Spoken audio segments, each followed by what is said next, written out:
In the middle of a Venn diagram of foods beloved by the African, Latin, and Caribbean diaspora sits a starchy root vegetable. It goes by many names: yuca, manioc, cassava. I'm just kidding. But put some respect on cassava's name. Because in many parts of the world, cassava is a dietary staple, eaten every day, sometimes multiple times a day. But beyond providing sustenance, cassava is a symbol of survival. Welcome to a bite-sized edition of For the Culture Kitchen, where we explore the history of food in 7 minutes or less. The United Nations Educational, Scientific, and Cultural Organization, or UNESCO for short, has a list of cultural practices that are vital to the history of humanity. This includes different types of art, music, dances, community celebrations, drinks.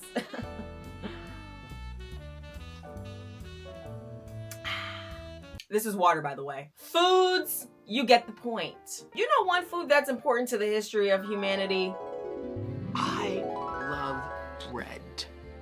I love bread. I don't deny myself bread. I have bread every day. I have bread every day. One iconic bread on this list is cassava bread, also known as cassava. The countries who petitioned to have cassava bread included were Cuba, the Dominican Republic, Haiti, Venezuela, and Honduras. Now, it's more than these 5 countries who have a connection to cassava bread, but countries have to apply to have their traditions included, and these were the 5 countries who did the paperwork, so to speak. Cassava was made by the indigenous Taino and Arawak people who lived in South America and the Caribbean. It is a food that predates colonization of the Caribbean, making it so old that it could have been the 5th golden era. First came the dinosaurs, and then came the cassava bread.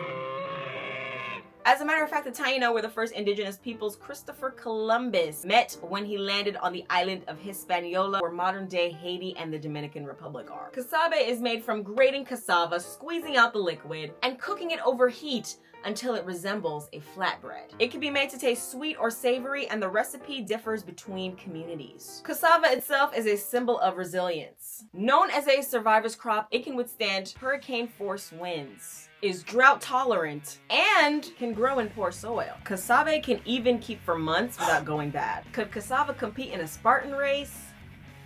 Probably. Eaten raw, cassava is poisonous.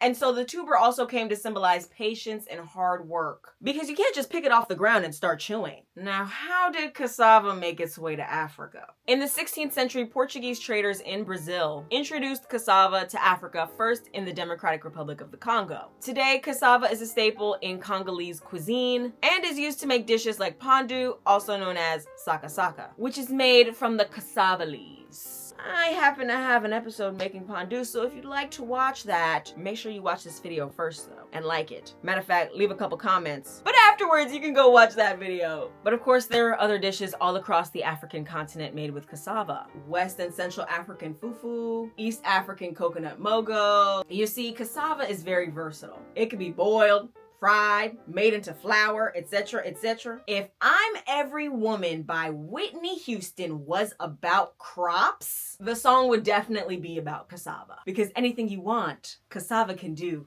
naturally. I'm every yuca. Sing it with me.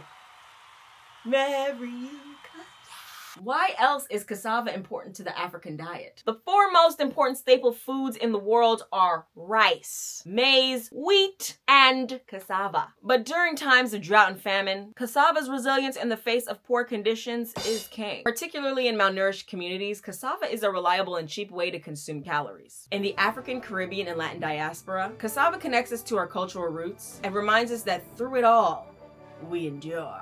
Look, next time you see some in the grocery store, remember that it fed indigenous communities before colonization. It crossed oceans, making its way to other continents, including Asia, which I didn't even cover in this video. And today helps feed over 1 billion people worldwide. Mother Nature, she really did her big one, right? Right?